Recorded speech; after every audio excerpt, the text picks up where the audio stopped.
Good evening everyone. My name is Gildy Narciso. I am 16 years of age and I am here to introduce myself this evening. I am really honored to have this opportunity to share a little bit about myself.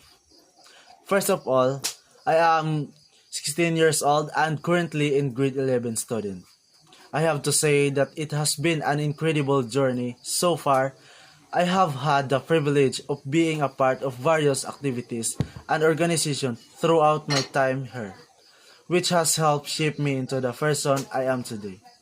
Aside from that, I enjoy playing basketball and playing volleyball, and also rides with friends.